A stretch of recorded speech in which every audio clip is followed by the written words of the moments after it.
So I have lots of questions, obviously, about SuperBetter and about your career path, and but I want to back up just like a little tiny bit because you have a very interesting.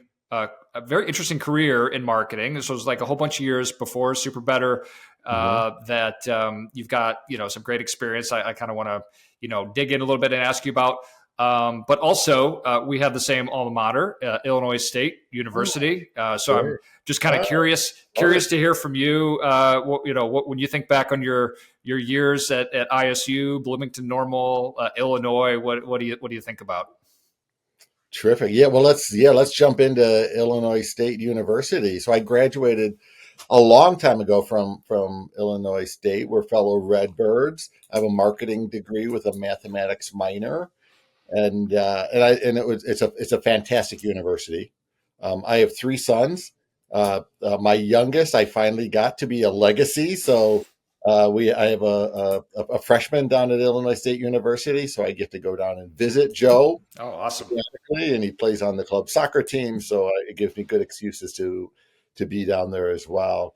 ISU has been it really and of course we're biased around it, but it's a really a bright spot in the higher ed industry today. The higher ed industry is under a lot of pressure, Hmm. a lot of movement away from higher ed because of kind of psychographic reasons. People aren't seeing the value in the way they used to, and the price, of course, has gone up. And a lot of universities that back when I was at ISU probably were considered peers, are especially struggling, but ISU is thriving, throughout, all of that as well. So a good, well planned, well led institution. I'm honored. I'm served on their marketing department advisory board in the College of Business. So I'm happy to be on campus. There's two meetings a year. I try to be at least one, get down there for one in person every year. So it's a great way for me to give back and that as well. I'm actually going to be down there on Earth Day, so April 22nd, presenting to a couple of courses. So one of the other things I really enjoy doing is kind of giving back and sharing my experience, much like I'm doing on this podcast discussion, but doing it with students. So I'm presenting to an entrepreneurship course, and then they recently introduced a game design major, and so there's a Oh. games and society course I'm also going to present to, and having some meetings with some folks at the university also about potential collaboration with SuperBetter on my visit there as Hmm. well. Yeah. No, that's awesome. Yeah, I was there from '02 to '06, so it's right around the time that they had built big investment in the College of Business and built a new facility. And my background is I think kind of similar because marketing was the thing I was most interested in. That was my Yeah. sort of primary degree focus. But then being in Bloomington Normal and having State Farm and Country Mhm. Insurance and all this like heavy like insurance influence on the College of Business, I got a second degree in insurance, not really having a plan for kind of what to do with it, but Mhm. just thought it'd be a good idea to kind of have in my back pocket. But Yeah. marketing was always my focus. So I'm kind of curious how you sort of landed on marketing as something you're interested in. Did you kind of fall into it? Obviously, your career went on to kind of have Mm. many different sort of career paths in the marketing world. But how'd you kind of land on that, and where did that kind of take you right after school? Yeah. So when I went to school, and this was a long time ago, and there's a lot less information available, to about school selection. And we grew up. I grew up with I'm the youngest of five kids. We weren't wealthy by any means. We were lower middle class and blue city town, and I really had no idea what I wanted to do. But I was the youngest of five kids, and so I kind of followed the footsteps of older siblings. For us, going anywhere other than a state school was not an option. Again, financially speaking, so that gave me a small number of schools to look at, and I visited Illinois State University. I had a brother and a sister that went there as well, so I was familiar with it, and I went. I wasn't sure what I wanted to do, and I thought maybe I wanted to do computer science, and so I went down as a business major, and then switched to be a computer science major. figured out that that wasn't what I loved at all, and kind of quickly went back and kind of just during that process of experimenting and learning and about options, I'm like, I want to be a marketer in CPG. And at the time, I probably didn't even know what that meant, right? Consumer packaged goods and as well. But I'm like, I want to do this. And by the time I got to be a senior, I uh, you know, uh, had all my coursework done. I knew what I wanted to do. But the reality is, training companies for CPG brands don't come to Illinois State to recruit, and they don't recruit undergrads either. So I'm like, I can't get there from here. And so I graduated and I went on a kind of a journey. I'm like, I need to get experience in the CPG industry. I need to get an MBA. So I was fortunate. I was able to get a job with Procter and Gamble, one of the big, preeminent CPG companies in the U.S. and around the world, and did kind of a retail job. So I called on grocery stores, sold Pringles snacks and Duncan Hines cookies, which I don't think even exist anymore, and Jif peanut butter and Crisco oil, and did merchandising and all of that. And so I got into the industry, went back to get my MBA up at the University of Illinois at Chicago. So I have an MBA with concentrations in marketing and finance, and that really was like got me to the next level.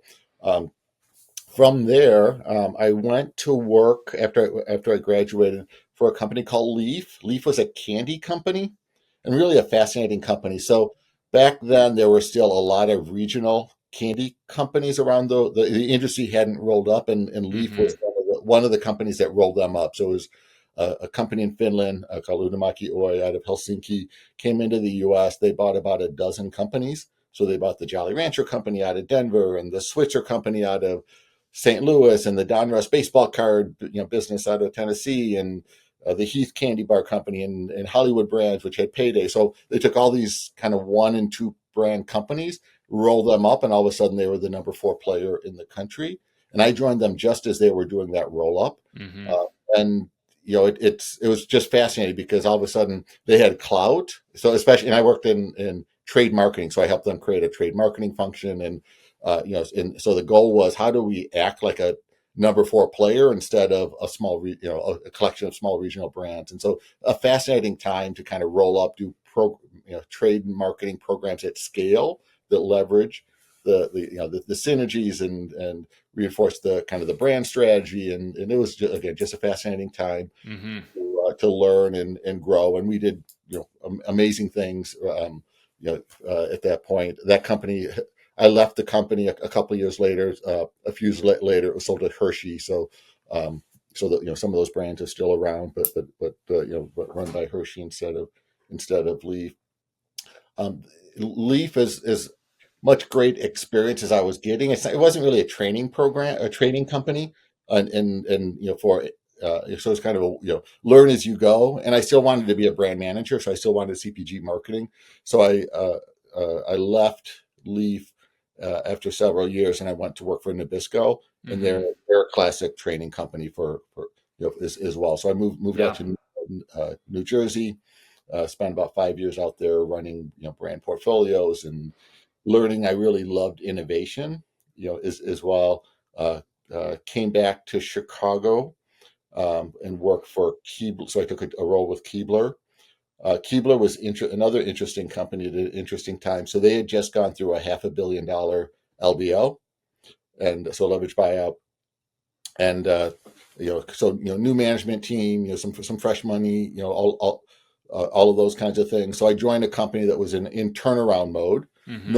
Normally marketers don't like to do that because there's those companies don't tend to spend a lot on marketing, but because it was a DSD, a direct store delivered business, it had tremendous clout in store, and so the kind of the model was, acquire Keebler and then acquire other businesses in the cookie cracker business and Hmm.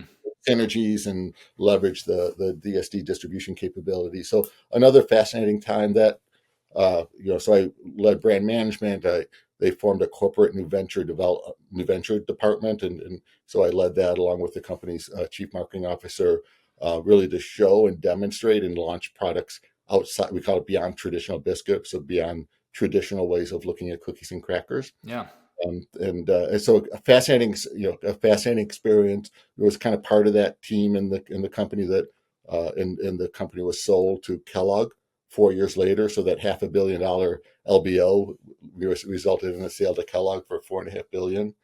So a lot of people made a lot of money. I was too junior to cash in financially, but again, the experience was just fascinating. And my role, kind of in retrospect, was when I did the corporate new venture role, was to showcase to the suitors, ultimately to Kellogg, but there were probably 10 companies that were looking at potentially acquiring Keebler, was to showcase how not only the core business of and brands of the Keebler company were powerful, but also there was a lot of room to grow through innovation and those kinds of things as well.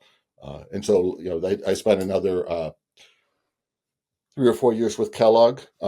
Great. Kellogg's was a lot like Nabisco, and so I thrived and did well and got several promotions. I was the number 2 marketer in the snacks division, so a $2 billion division. I was leading the innovation. I led brand teams and also the innovation team, but kind of turned around, or I was part of the process of really creating a world-class innovation team. So I had Hmm. a 60-person cross-functional team that I was responsible for, about 8 or 9 direct reports, and then representatives from almost every department in the company. We were launching Yeah. about almost $300 million worth of new products every year. Hmm. Just delivering growth and as well. And I'll stop. I'll kind of pause for after the kind of sharing this. So I got to the point. So intellectually, I love brand building and I love innovation. Um, it's unusual to find individuals that can kind of jump back and forth, and I was one of those people that could do great and figure out how to grow brands, do great how to figure out how to create innovation. They're actually two different skill sets, even though they're related. Uh, uh, and I throughout my career have led teams to develop and launch over $1 billion of new products. Um, between Keebler and Kellogg's, I was with the combined organization for about 7 years. And I counted one day, how many new cookies had my teams launched in those 7 years? Hmm. It was something like 35 cookies. And there was a part of me that's like the problem solving part of my brain. And you probably have a brain like that as well, Dan. But it's like, okay, let's figure out the 36 new cookie and the challenge of, what's the market need? What can we Yeah. deliver on all that? But in terms of, making the world a better place, kind of the sense of purpose and meaning in my contributing to a better world for my kids and for the future and all of that, the world does not need another new cookie. Some people disagree or push back. I totally respect if you think the world needs more new cookies and Yeah. as well. But from my perspective, the world didn't need another new cookie, but it needs other kinds of innovation. So that led me on to a path. I created and ran a consulting business for about a decade that worked on healthier foods, kind of running alongside uh, food companies and or others that wanted to build healthier food businesses. And then the other area I just got really interested in is the area that SuperBetter plays in, which we just thought about is scalable models to improve uh, uh, for self improvement or health improvement that's based that's based on great science as well. Hmm. So and then that eventually led me to founding SuperBetter. Yeah. No, that's great. My background is I would say similar. I come from an agency background, so I never had any years of experience working on like the big CPG brands or the big consumer brands. I was a lot of like the B2B clients and technology companies and brands that were maybe lesser known or maybe well known, but just didn't have that same complex like ecosystem that some of the big retail and CPG brands have. But the same thing had kind of happened to me at one point where I had been on that agency path for 10 or 11 years, and I kind of had that same moment where for you it might have been like does the world need another cookie, and for me it was like the work that I'm doing, if I just jump to another agency or start working on another client, it like, is anything going to feel different to me that I'm making an impact. And yeah, you're helping clients grow and you're helping, brands grow. But, and that's sort of what had gotten me into consulting as I kind of took a step away from the agency world and started working with, smaller brands and smaller businesses and, people who were, the founder of their company. And I was just much closer to the, to the, to the people within the business than you don't really get working with a, big giant national brand. It's just kind of impossible to do. So it was the same kind of thing that got me kind of away from the agency world into consulting. And I'm actually curious for you, were you kind of aware at the time that that you maybe wanted to get into something that was a little bit more, entrepreneurial? Was the consulting like a way to kind of scratch that itch, or was that just the vehicle that you could go do the work that you were, more passionate about? Yeah, it was a so the consulting role was about continuing to innovate and in more entrepreneurial ways, as well. So I sought out clients that that wanted to do innovation, either create new ground up brand new platforms, or if they or brand growth platforms. So as a way to kind of continue within that arena. I love even then I loved innovation, and I worked the consulting business served very large global clients, and they pay well, and they were amazing. But I always found time also to support and have part of the portfolio, startups and folks that are entrepreneurs that are, we're doing more. They don't have money, right? So that wasn't the bread and butter of the income, but boy, those are Mm-hmm. fun. Those are fun businesses to support, and is as well. So it was a little bit of both, and I can relate, Dan, to your experience, because one of the things I love underdog brands, and maybe it's kind of from my upbringing, but I love kind of the stories and kind of building success and kind of being the underdog and winning. We did that when I was at Keebler. Keebler, you could argue, is the underdog brand compared to Nabisco, which is the market leader. With Mm-hmm. Keebler was number two, but during the time I was there, we were kicking butt. We were gaining market share, and against the giant of Nabisco and those kinds of things, and even on individual brands. I've always kind of loved the how do you figure out how to win when you're number two or three or four in the category. Mm-hmm. And again, I just thrive on that, on, Yeah. on on that aspect, the scrappiness that it requires, the problem solving that it requires to think differently, Yeah. in order to win.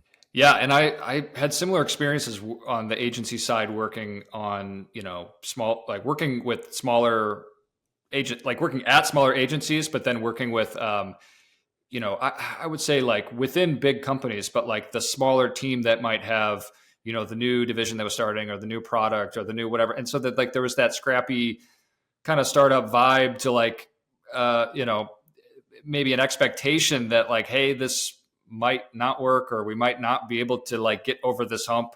And then every single time you kind of celebrate one of those wins, or you kind of have a light bulb moment where it's like, hey, I think maybe we kind of figured something out here, and you get momentum, and then everybody can kind of rally behind that. That it's kind of hard to replicate that in a lot of other companies, but when you do get that, it is something that it's a great feeling, whether you're sort of on the client side or agency side or consulting or whatever it might be. So yeah, I can definitely relate to that. So sort of like, I think kind of like bridging the gap from, all the earlier, career stops that you had, and then, this consulting period of time. At what point does the story around SuperBetter start? Because I know it's a really interesting story. Mhm. It sort of starts with, you know, um, you know, uh, the author Jane McGonigal, right, who wrote this book and has this great story, and I don't know the exact timing of when that happened as compared to like when your part of the story started. So I would just love to kind of hear you kind of lay that out, and sort of the chain of events, and how all of this kind of got on your radar. Yeah. So two parallel things were happening at the same time, and I believe that there's always that parallel things happen for a reason, right? So some would say there are no coincidences, right? So uh, so on one hand, kind of on my direct journey with, and I was in my consulting uh, company at the time, and we were working with a very large global healthcare and life science company, and we were researching, and they were very interested in ground up and businesses in health and well-being and food and nutrition, leveraging some of their technologies and but also some of their brands. They have some very strong consumer brands as well. And so we're just kind of playing in that playground. And they were a big enough company that the size of the opportunity needed to be really big. Otherwise, they're not going to pursue it because it's their it, they don't need little businesses or Hmm. little right. So we were kind of looking at what are the big opportunities, the big ideas. We started because one of their focuses was well-being. Um, I was looking at the research around behavior change as it relates, and that most of the kind of context for that the projects were health behavior change, but I started looking even more broadly. So it turns out that most of our behavior change programs, and I'll pick on weight loss, but again, this would apply to chronic disease management, stress management, self improvement programs, things that require changes in behavior and not just knowledge. Was kind of the way I would think about it. But none of the programs, or most programs, don't work for very many people for very long. I'll pick here the number one commercial weight loss uh, program that's out there. Lots of great science. It should work. Even that, if 100 people start the number one commercial weight loss program in the world that's science based. Some will lose weight for a little while, but if we go back and measure a year from now, 95% of those people will have gained back all their weight, and probably, and some will have gained back even more, right? So, and again, that's just probably the poster child, but it's consistent across it all. So I got just really interested in why, and because of my brand management background, a lot of time brands and huge categories are created by shifting frames of reference. And so, and I'll give a couple of examples and then I'll continue my story. So, for example, when Starbucks was first introduced, there was commodity coffee back then, right? They came in with a better cup of coffee, but they didn't position it. Their frame of reference was not, we're premium coffee. We're not comparing ourselves to coffee. They came in as the third place in the whole coffee experience, and they created a whole new category that's now a multi-billion-dollar, uh, you know, uh, coffee experience category, that's as well. So that's an example. Another example is uh, it used to be that when you wanted a salad, you had to go to the produce department and buy a head of lettuce, so commodity lettuce, break it up and make your salad. So Fresh Express, invented bag salad, and Dole quickly followed. When they introduced that innovation, they weren't competing with commodity produce. They created a frame of reference that this is a convenient lunch alternative that's Hmm. healthier, right? Hmm. So again, shifting that frame of reference away from commodity produce to kind of value-added lunch alternative, created multi-billion-dollar bag lettuce category as well. So those are examples. So I started to think, kind of overlay that framework into behavior change programs, and I started to search for what are the largest existing psychological frameworks or mindsets that exist on the planet that we might be able to repurpose, because it's hard to teach something that's brand new, and right. Hmm. But what's out there? So we started to look at what are those, and the number one existing psychological framework that exists out there is video game play. Today, it's 3 billion people around the world uh, Hmm. regularly play video games. That's almost 40% of the world's population. And when we play games, and it doesn't really matter what the genre of game is, video game of any genre or any type of game, even if it's a physical game or a card game, right? We automatically, our brains go into a different mode. Hmm. And so, we're focused on goals and growth, and we're more creative and determined, and we recruit allies for support, right? So this whole thing, and we don't think about it. It's just our brains kind of kick into that gear.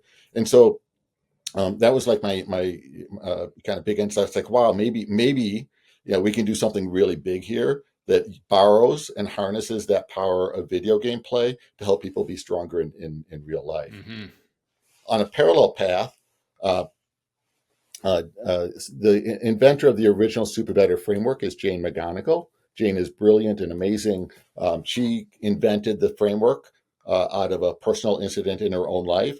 She gave a TED talk about it. It's called The Game That Gives You 10 Extra Years of Life. It's the origin story, if you will, for SuperBetter.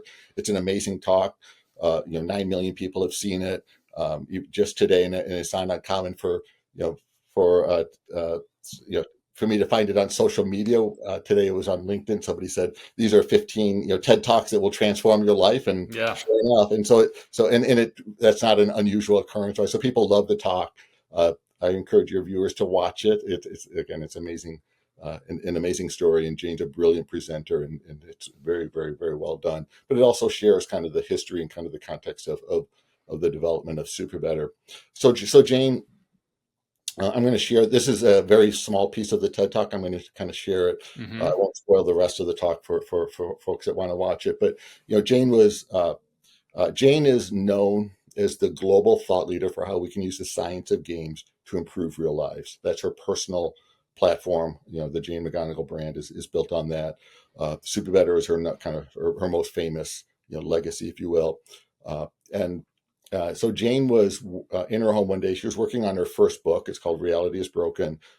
Anyone in the We don't use the word gamification. We can talk about why later, but anyone in that space has read Jane's work, including this book she was working on. We also have a book called Super Better, The Power of Living Gamefully, that she wrote. That's Everyone's read that as well, right? But Jane, is just a thought leader within the space. She was in her home working on Reality is Broken. She was in her kitchen. A cabinet door was open. She stood up too fast. She didn't pay attention, hit her head, and got a very serious concussion.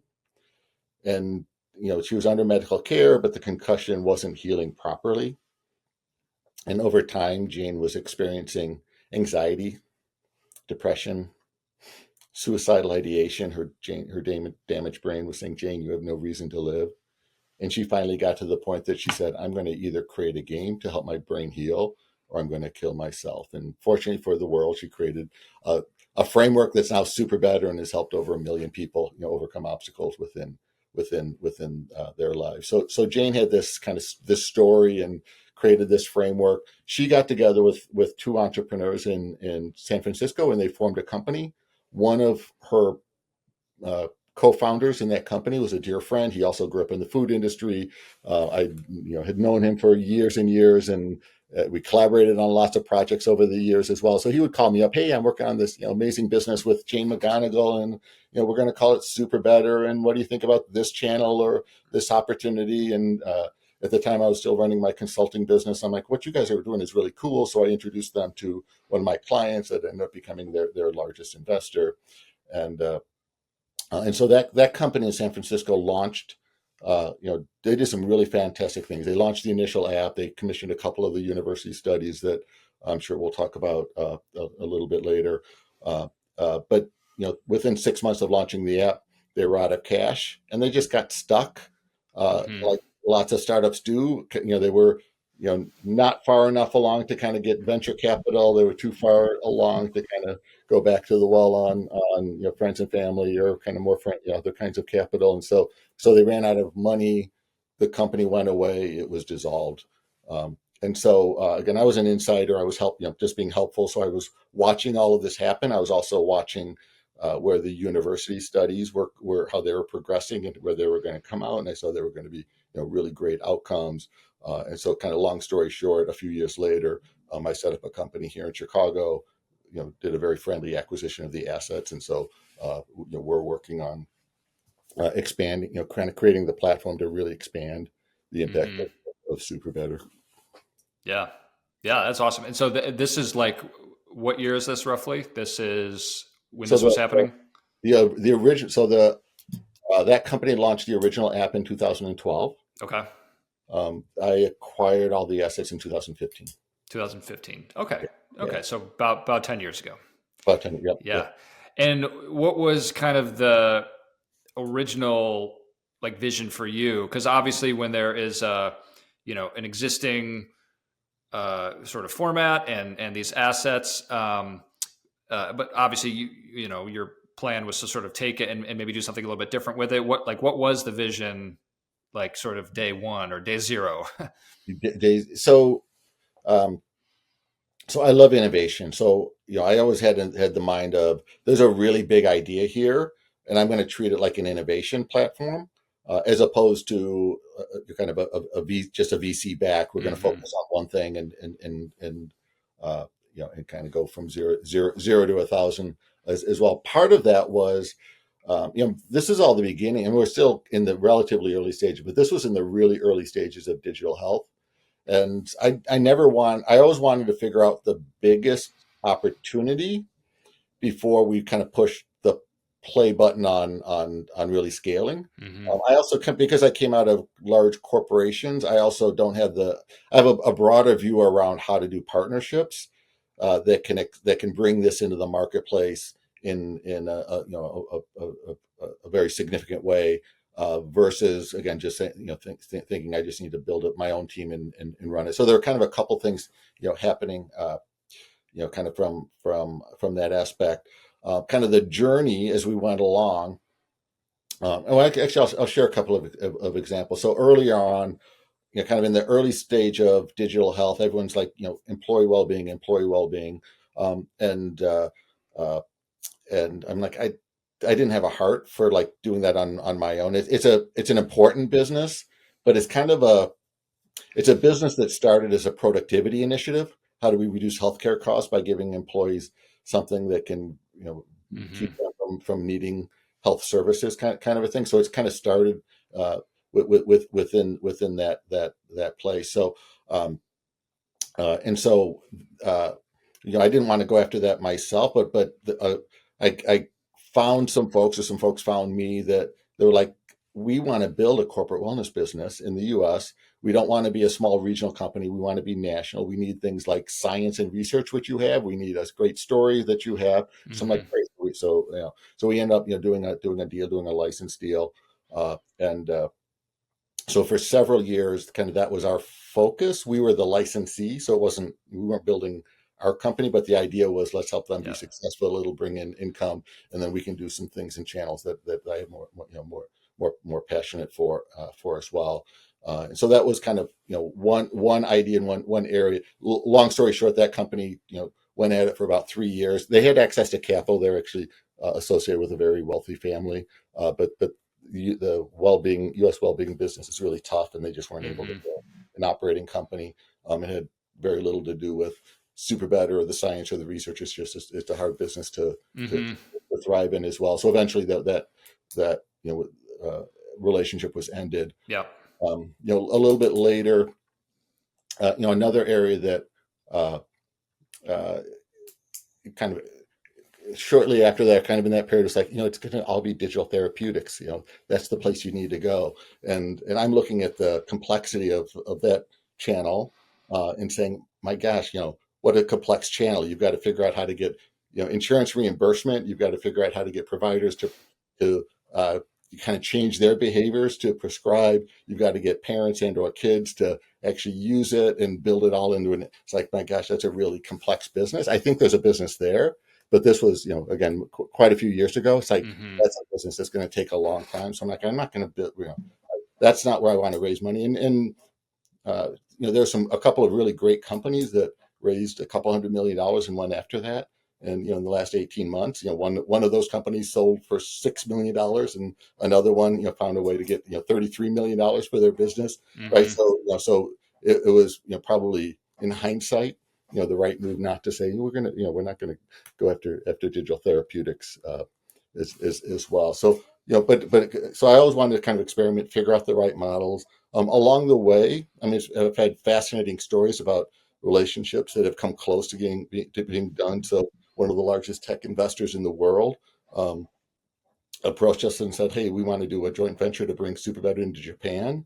So I spent a good part of Hmm. a year, meeting weekly with folks in Tokyo and kind of figuring out all of that out. It ended up uh, projects, and I come out of corporate strategy and those fields, so I'm projects like that need to get done quickly because Hmm.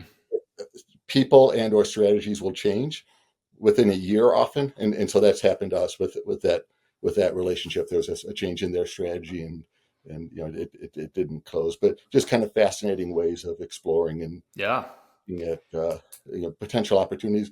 The other really fun thing about SuperBetter is it is global in terms of its appeal. So it's not unusual to have a conversation with folks in Japan or Europe or South America or Canada. Or Hmm. so it's not the people I talk to, even today is, Yeah. many of them are in the U.S., but it's not uncommon at all for me to be coordinating, Hmm. schedules across many, many time zones. And Yeah.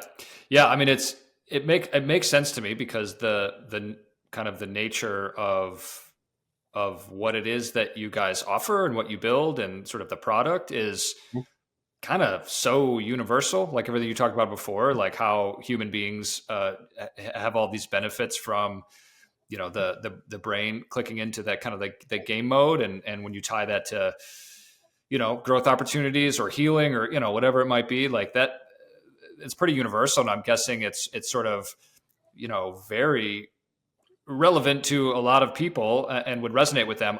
I'm wondering though, what were some of the challenges maybe in those early years where you were sort of looking at it as an innovation platform and looking at potentially partnerships and figuring out, okay, how do we like form this thing to be the right for, plugging into these, other ecosystems or other partnerships and kind of reaching all the right people at the right time Mhm. when it can kind of reach so many different people. How did you kind of zero in on like a really, really specific message? Not as much about the benefits of, when people use your product, but how to reach like who's the right target at, kind of at the right time. How did you guys navigate that?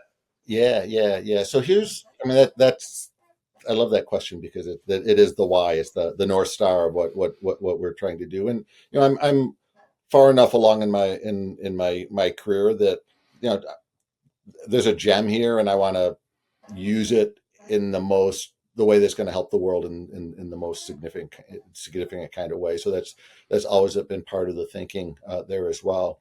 Um, the and being versatile and having great science that can impact, it's a blessing and a curse, right? So it's like, well, we can do this, we can do that, and so I always have to put my strategy hat on. And strategy, of course, it's equally as important what you say no to as what you say yes to All right. in strategy. So that certainly is part of the thinking.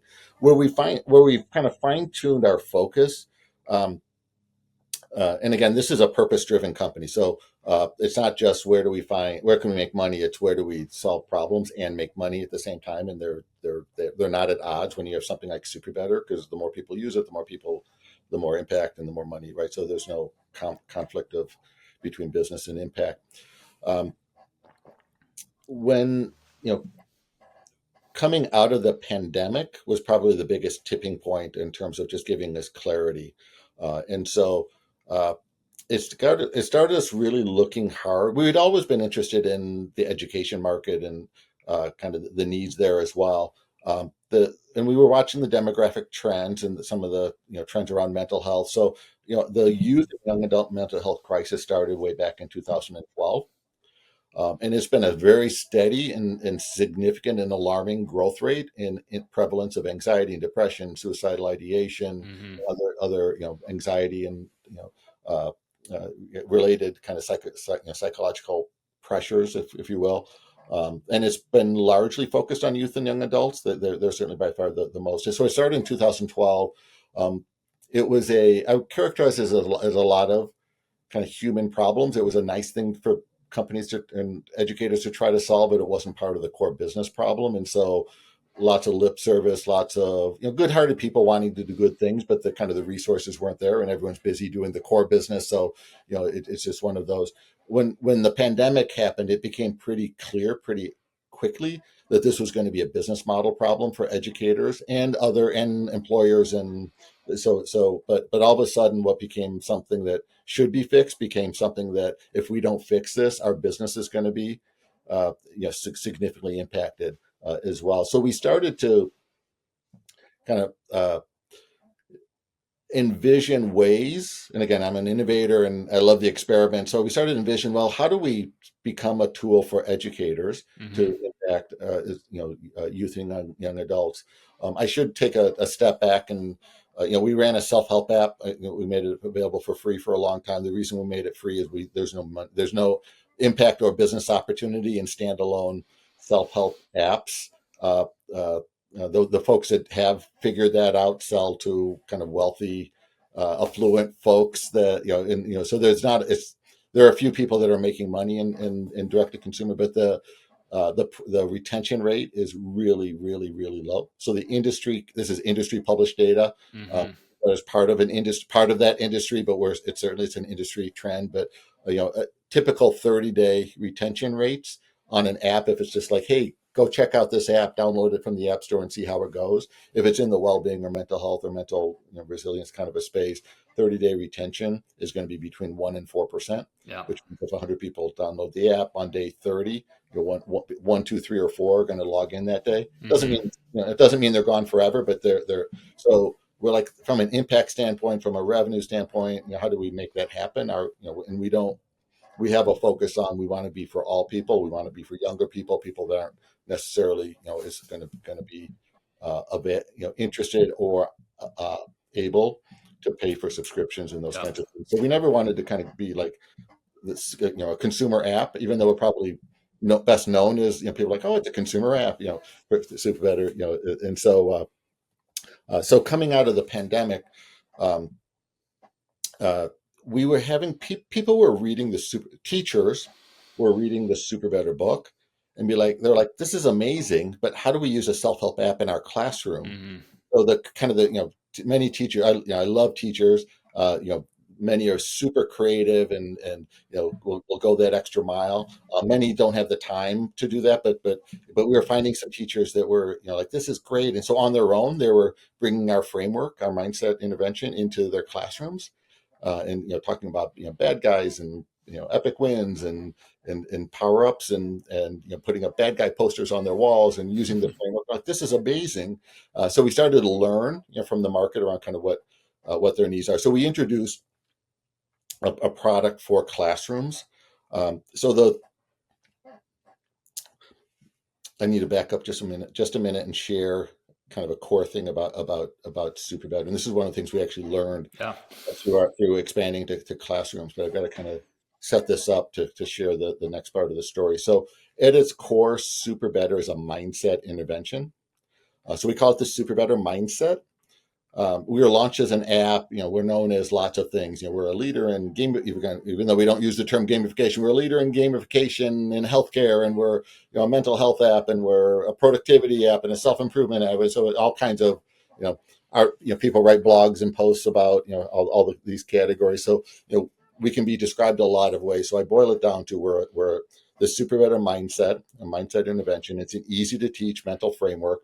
It uses the psychology of gameplay to overcome obstacles and achieve epic wins in all of life. So it's a way of looking at the real world like you're playing a game. There's 7 rules. We've been teaching, educators and practitioners have been teaching the growth mindset for almost 20 years. Same concept. We can teach, educators and practitioners can teach the super better mindset. Mm-hmm. The growth mindset and super better, they're very complementary. They're very different utilities and very different things. The growth mindset is a belief system that our resources aren't fixed. We can grow. It's the opposite of a fixed mindset. The super better mindset is kind of a scaffolding or a framework with 7 rules of how to look at the world in a way that's very resilience building and very powerful. So different utility, different way, but the idea that they're easy to teach. Mm-hmm. Just a little bit of training they can be taught. So SuperEd is a mindset intervention.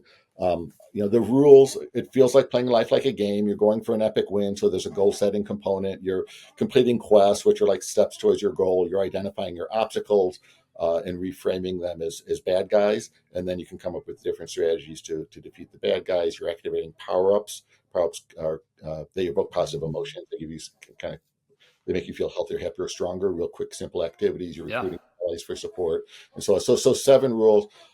Underneath each of those 7 rules, are techniques from cognitive behavioral therapy, positive psychology, and health behavior change. So that's where this just becomes a really powerful, even though it's simple, it's intuitive, it's engaging. Oh, it feels like playing life like a game. Mm-hmm. Easy to learn, but because of all the psychology behind it, it's just really powerful as well. And so Super as a mindset, it can be taught as a curriculum, but it can also be delivered as digitally. So in the Mm-hmm. world of mental health apps and digital tools, 98% of credible apps and digital tools have zero studies showing they actually work. And most that do have one study. The SuperBetter is on the other end of the spectrum. We have five Mm-hmm. published randomized controlled and clinical trials, and they come out of institutions like University of Pennsylvania, Harvard, Ohio State University. And those studies show that using this mindset intervention, this super mindset, significantly reduces anxiety and depression, both quickly within weeks. And then our latest study came out of Harvard and some other institutions. It shows outcomes all the way up to 6 months. Mm-hmm. It increases resilience. It improves self-efficacy. Self-efficacy is our confidence and our ability to achieve a goal. Resilience, we love. We've always been known as the resilience app. That's always been our core promise. If it wasn't Yeah. resilience, I would pick self-efficacy because they both correlate to so many positive outcomes for Mm-hmm. students in terms of grades and retention and classroom behaviors, as well as for employees in terms of agility and productivity and adaptability and creative problem solving. So so those psychological strengths are they shine. There's other psychological strengths we're building, but those two kind of really shine. So we have this tremendous research basis uh, as well. So I wanted to pause and kind of just Yeah. bring up this, the special sauce of SuperBetter is that it's a mindset intervention that's easy to teach and it really works. Mm-hmm. And it's very the narrative around it is very engaging as well. And Yeah. that and then I can finish kind of the story. I Mm-hmm. went on a side to kind of share what the framework is. Yeah. Uh, but we wanted to become a tool for educators. Again, self-help apps, saying, "Hey, kids, use this app." It's not the big idea. So, Yeah. we created a version of SuperBetter for classrooms. Uh, it typically includes curriculum, and there's an ed tech version that can be added as well. The ed tech piece of it is a web-based dashboard. We call it a host account, but it's a way for the instructor, the teacher, to Mm-hmm. add their students as players, form squads, and then host challenges for those squads. The challenges have 5 days of activities. An epic win. It brings the SuperBetter framework to life. The epic win there's a whole library available, but the instructor can also create these challenges for any goal that they want to set as well. And then the students complete the activities on their app.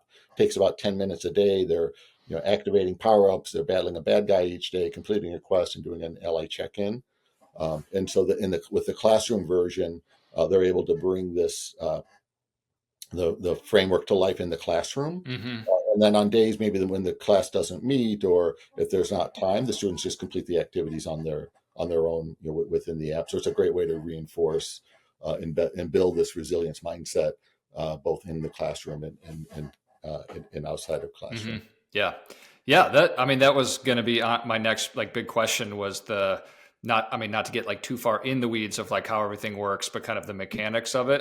It makes total sense that you would have, if you had just a standalone thing that's hey, here, go use this, Mm-hmm. like any product or service like that, there's going to be people who might use it a bunch and then it kind of trails off. But Right. my guess is having a teacher or educator or somebody within a company or an organization sort of playing that role of the host and setting it up in a way that encourages people to kind of use it over time by setting goals and milestones and sort of keeping it kind of top of mind. I'm guessing helps a lot. Just making sure that it does what it's supposed to do. I'm curious, when you were launching that for teachers specifically, what was the process for getting it in front of teachers, getting feedback? I know you mentioned already that you had a lot of teachers who were kind of familiar with SuperBetter, as a mindset and a framework and et cetera. But when it came to the practicality of okay, here's how we think that you should be using it, but I'm sure that's a two-way street where, you want to hear from them too. Sure. How'd you tackle that? Yeah. So I probably said this once or twice already in this interview or this discussion, but I love experiments, Mm-hmm. and there are people in the world that want to solve similar problems, and they love experiments too. So we partnered with they're a customer, but they're a partner with Indiana University, and so they've been helping us kind of uh, show how the super better mindset can be brought to life to achieve their goals, but in different kinds of settings Mm-hmm. as well. So in Indiana, the first thing they did was they added super better to an existing required course for their first year students in their Letty School of Informatics. So about 500 students across 10 sections of the course. They have an an existing course, so they have an existing uh, uh, curriculum, and then this became an overlay. So they were Mm. hosting weekly challenges for their students and teaching the super better mindset framework and reinforcing it. It was a full semester course. It met once a week. So they were hosting a challenge every week during the classroom time. They would talk about what epic win are we going for? Tell me about that bad guy you battled. What was your favorite power up? So reinforcing the language, Mm-hmm. they chose the challenges out of our library that coincided with their curriculum, but it really lined up with kind of what are students struggling with the most, right? Yeah. So when they first come on campus, this is first year students, so they all want to make friends. So start with social stuff, and the midterms come around, they're stressed, they need stress management kinds of right. So they kind of just very thoughtfully created the super better overlay to Mm-hmm. match kind of where the students were as well. The results of that program were fantastic. Remember, I shared 30-day retention in the wild, for a self-help app, 1 to 4%. In the top three sections of the Indiana course, where the instructors especially got behind teaching the framework and using the framework in class, Mm-hmm. the average weekly participation for each of the 16 weeks was over 80%. Mm. And it was not required for the grade. Either had no zero or very little Yeah. impact on grade. You could not do anything super better related and get an A. So it wasn't grade driven. Mm-hmm. It was that this was a tool that the students appreciated as Yeah. well. And we grew seven. We measure psychological strength through an assessment. We call it the "How Gameful Are You" quiz. So we improved seven psychological strengths like emotional control and mental flexibility and optimism. Yeah. Uh, is as well. One of the things that course also taught us, so we know that the Subetter framework uh, builds resilience, and it's an empowering way to look at the world. Uh, and we know it has impact on mental health, right? All the things I've talked about earlier. We know that it's adaptable because the epic win, the goal, and the activities to support the goal can be adapted for any kind of a goal. It can Mm-hmm. be overcome something negative. I have anxiety, I have depression, I just had a bad breakup with my boyfriend or girlfriend. It doesn't matter, or it can be used for a positive goal. I want to do well on my test. I want to get an Yeah. internship as well. So it's very adaptable in terms of the framework. But what the Indiana experience also taught us was that we build culture. So when they were using the framework and the language in the classroom, Mm-hmm. what the leaders at Indiana came back and said, they said, we didn't just build a classroom experience. We fostered a culture of resilience and thriving. And Mm. it turns out, we know that that language can ladder to culture.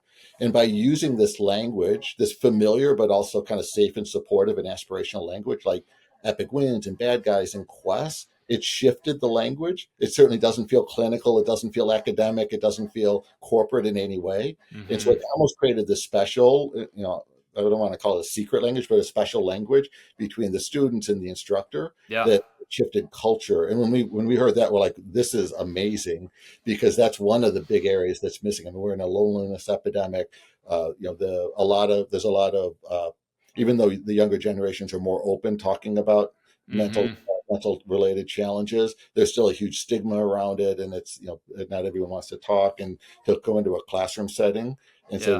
to improving culture. And if it's building culture in a classroom setting, it's building culture in other settings as well. So it was a really big, insight for us as well. Yeah, yeah, and I mean that was going to be my next question. What were some of those specific insights for that one, or I guess really anything that you can remember?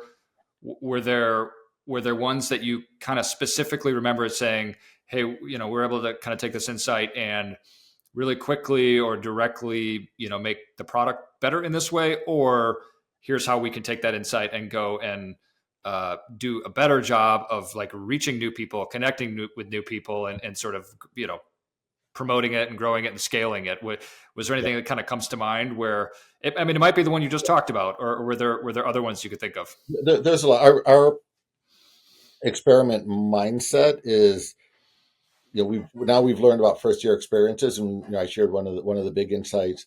Um, now let's learn about others. And I'll talk about other learning partners and experiment partners besides Indiana University. But with Indiana, last summer they ran a summer orientation, a 10-week orientation for incoming students. Mm-hmm. And so, in that case, there's not a classroom. So they broke their 500 plus students down into squads of 35, paired them up with a student ambassador. They would meet once a week over a virtual group me, and then complete SuperBetter activities. So we learned about kind of that context. In the fall, they introduced a brand new course. It's a standalone course available to any Indiana University Bloomington student. It's called Gaming for Resilience. It's a student success or student enrichment course, 8 weeks, 2 credit hours, meets twice a week. And its primary purpose is to teach the SuperBetter framework and how students can use it to be successful. And then they wrap other kind of game science and game experiences around it to kind of fill out the program as well. So they run that now twice each semester, fall and spring. They just finished their kind of the first cycle of the spring semester outcome. One of the instructors sent me the results of the assessment tool, and some of the measurements of things like mental flexibility and uh, trying to think what one of the other big, but self-efficacy, optimism, and emotion control all improved by 20 to 30% in just Mm-hmm. that period, which I thought was fascinating. I especially appreciate because it's the second semester. And Yeah. so I anticipate incoming students will be lower on scales, but once you're at university for 6 months, some of those measures, naturally start creeping up just through the overall experience. So we kind of on top of that, showed those kinds of Mm-hmm. improvements as well. And then the last thing so kind of, how do we take these insights and keep growing and experience. So in the fall, Indiana will introduce a new program that uses the SuperBetter mindset as a framework for mentoring.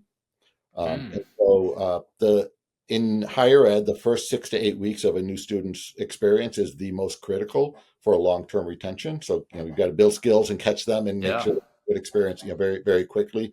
So during that first 8 weeks of the first semester, they're going to take their incoming students, they're going to pair them with existing students, student ambassadors, and use the SuperBetter the framework as a way to coach and kind of support those students to kind of get them off on the right foot as Mm-hmm. well. Yeah.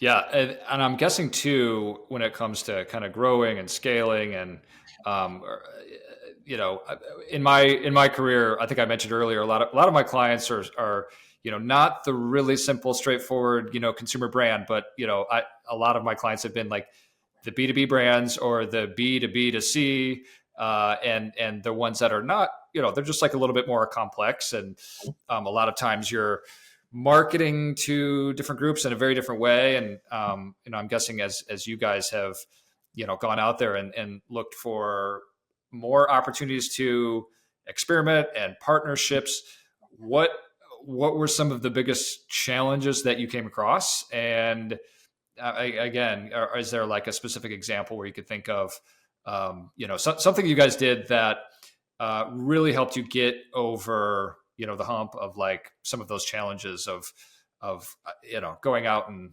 finding some of these partnerships, or even just kind of taking the existing offering and message and like to an audience where you bumped into some some bumps in the road? Yeah. So I mean, our uh, we're building SuperBetters, and it's probably easiest to think about. We're building SuperBetters as an innovation platform, and so all these experiments are leading towards something, right? Yeah. So, and we've largely bootstrapped. We've never raised institutional money around this. So we're a tiny team that feels like a big company because Hmm. people around the world have seen the book or seen the TED Talk or know the app or read about us, right? Because we get a ton of global press. Because of the uniqueness in the innovation. But the reality is, tiny team with Yeah. very little resources.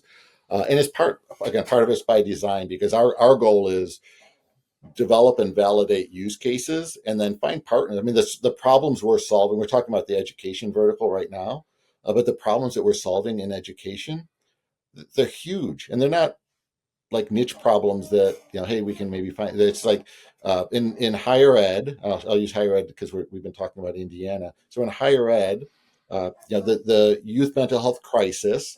I mentioned earlier, it's a pain point for higher ed. So a Gallup poll was published last year. They asked college students across the U.S. how many of you have considered seriously considered dropping out of your program in the last 6 months.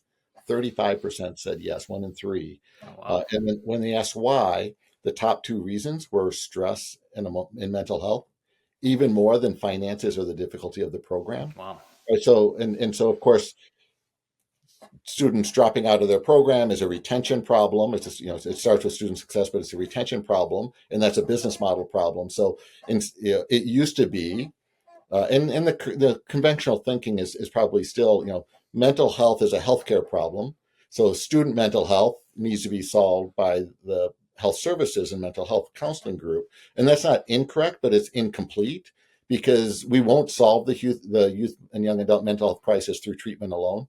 The numbers will never work and the outcomes and the number of folks, right? So we're, those resources are critical and important, and that schools need to hire as many counselors as they can and do good Hmm. treatment related tools and all of that, right? So all of that is really important, right? But what we're doing is we're saying, you know what, academic provost side of the university and colleges, you have the mental health crisis is causing you a business model pain point. You have a student retention, a student success problem that's directly correlates to that as well.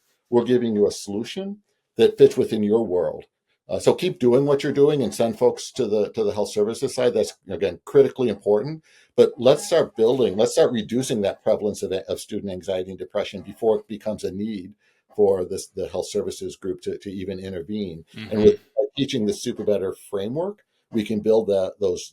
We've got the research that shows that this approach builds resilience and self-efficacy and reduces anxiety and depression. So let's start teaching that in classroom settings and find different ways. At Indiana, it's been mostly around student success, but this framework could be taught. There's a whole bunch of places where this framework could be taught uh, especially in areas and skills that require some kind of a behavior change. Hmm.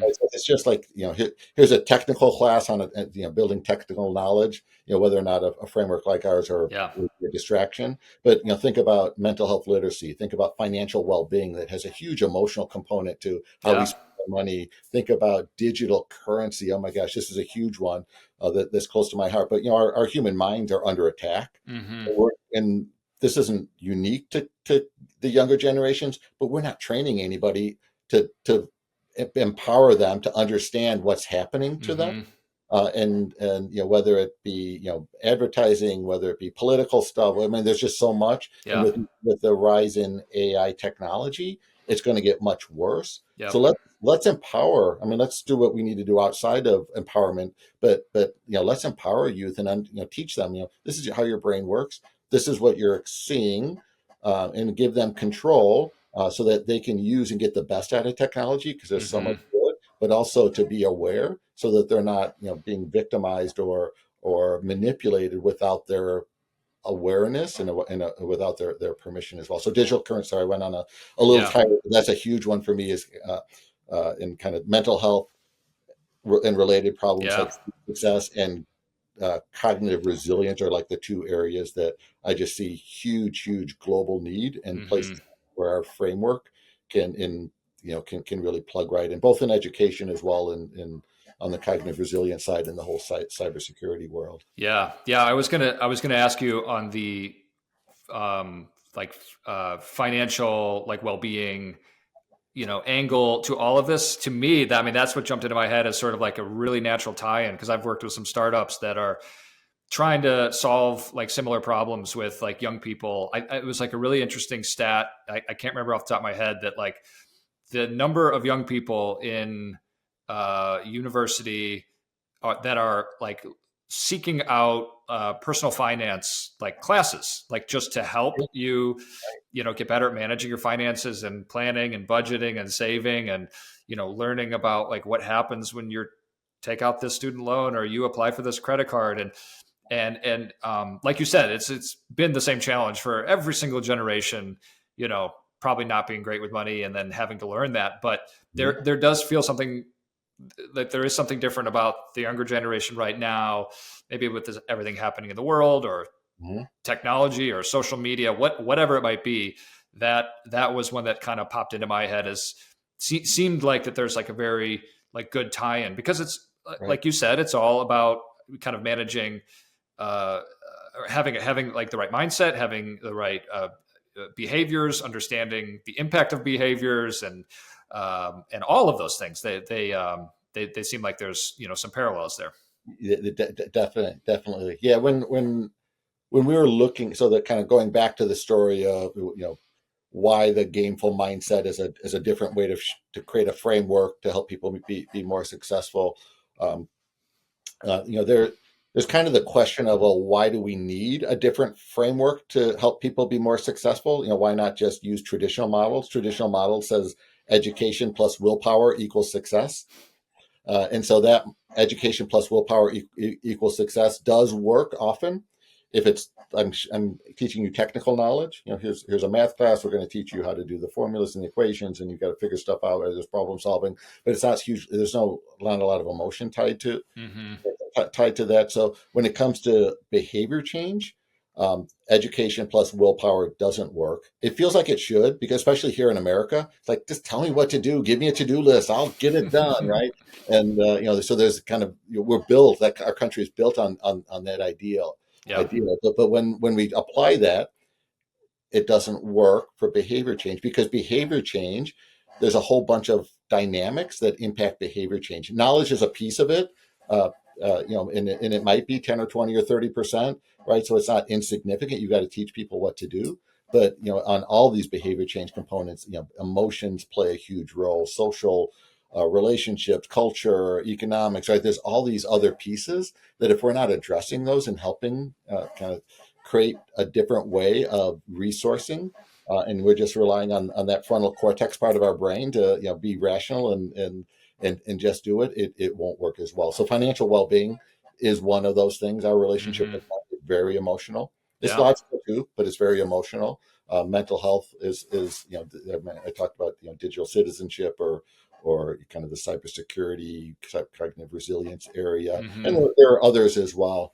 When we think about SuperBetter also and kind of where it can play, um, there are lots of things. It would be great just to say, hey, let's just teach every student in the world SuperBetter, and we'd love to do that. But the question is, where does it fit in a school's curriculum? Mm. So if it's just like, hey, here's a resilience curriculum, well, okay, great, my students need it, but where does it fit? Yeah. And so we're always thinking about, where are there existing programs where we can, SuperBetter can create value. So financial well-being is one of those. And while they're learning the SuperBetter framework for financial well-being, they're also building their resilience and their mental health and their self Mm-hmm. all areas of their lives. Or so. We always take it down to the very practical. Where's the school going to plug this Yeah. in, and so that it creates value in things that they're currently doing, because getting any organization to do things differently or add something incremental, especially educators. Oh my gosh, they're so busy. Yeah. They're teaching to test. There's just so many requirements on their time that even though their hearts are like, hey, we need to do more, how do you do that? So we want to make this as easy and turnkey and fit in the greatest way, and Mm-hmm. of doing that is both, the schools get to do what they're doing better, Yeah. and they get the bonus of addressing this resilient mental health, challenge, at the same time. Yeah. Yeah. And I suspect I maybe already know the answer to this next question because you've talked about a lot of the, experimentation and innovation and sort of the, you know, constantly kind of figuring out and iterating like how the platform and the framework and the mind, like how all of this is like best, um, packaged up for people and like you just talked about in a way that kind of makes sense. So it reaches, not just reaches the most people, but has the best impact on them. Mhm. Are are there specific trends? I mean, you've talked about some of the smaller things that you're like excited about, but are there any like big trends, kind of forward thinking stuff that you just get excited about, that is going to have a positive impact, or at the very least, just make it a little bit easier for you guys to go out and do that experimentation and innovation and all that. Yeah, Dan. So stop me if this isn't kind of answering the question directly. Yep. So, and we kind of got into this saying, we've got this amazing mindset. Is we've got all this research that it helps us, mental health and self-efficacy and resilience. It's just, an easy to learn. We learned this a mindset. So we got into this. SuperBetter is used by all people, by people of all ages. But we started to message and create products, for educators. So we've been learning about that, as well. At the same time, over the last couple of years, especially, it's become painfully apparent that the human mind is under attack, and so as we think about probably the two areas that I'm most passionate about, that I think are just the huge global problems. One is related to youth empowerment, and it's related to mental health. The other is around empowerment of uh, and I think about maybe collective empowerment, so empowerment across communities and countries and groups and tribes and all of that as well. And SuperBetter is one of the areas that we're exploring a lot with as well. And I'm actually presenting at a Cognitive Security Institute meeting next month. Is the arena of cognitive security. So, another pain point, but and then connecting the pain point to business opportunity.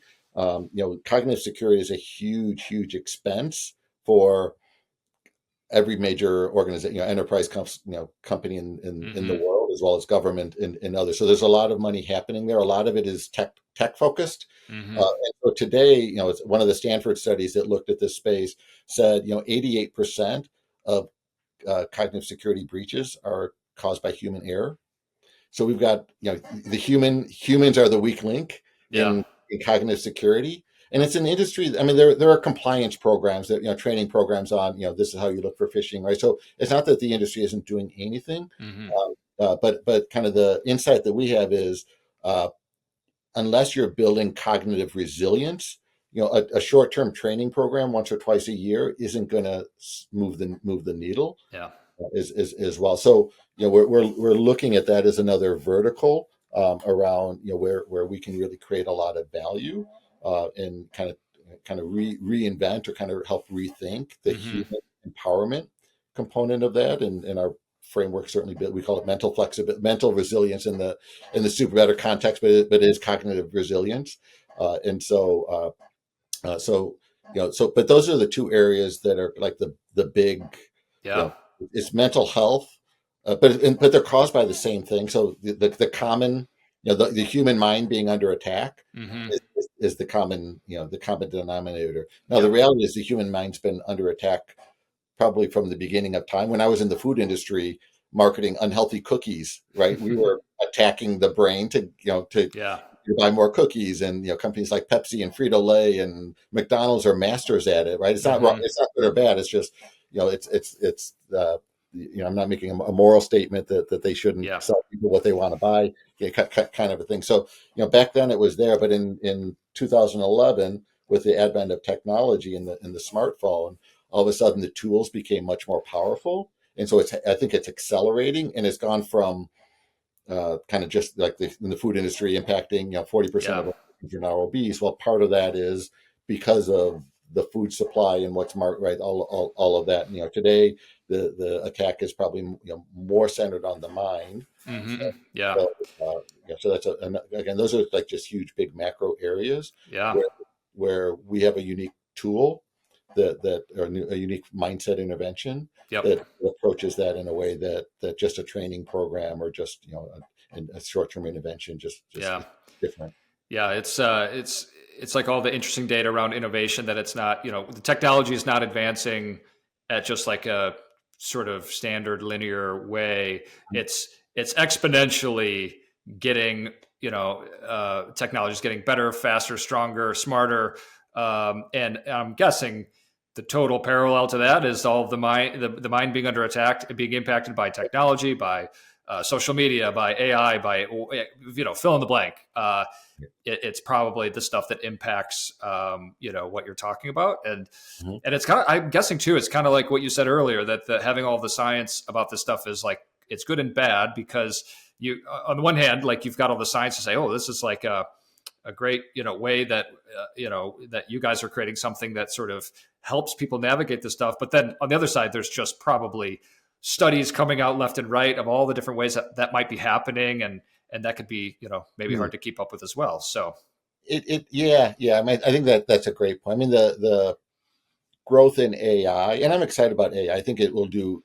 AI will allow us to do amazing things. So yeah. I'm not negative on AI as well. But and AI will increase the pressures on mental health. So you think we're in a mental health, or we are in a youth and young adult mental health crisis today. In 10 years, it will be worse, not better, Hmm. because of AI. Again, lots of good things will happen because of AI. So let's get ahead of the curve, around that. So a lot of the learning changed, but the human psychology doesn't change. I mean, the reason the human mind is under attack, and it's under attack because it works, right? The people that are either intentionally or it's a unintended consequence, but it works, is because well, it's under attack because it works, because the way our brains are designed and developed, and our needs and our social, right, we're designed for a different period in time. You could think about our hunter gatherer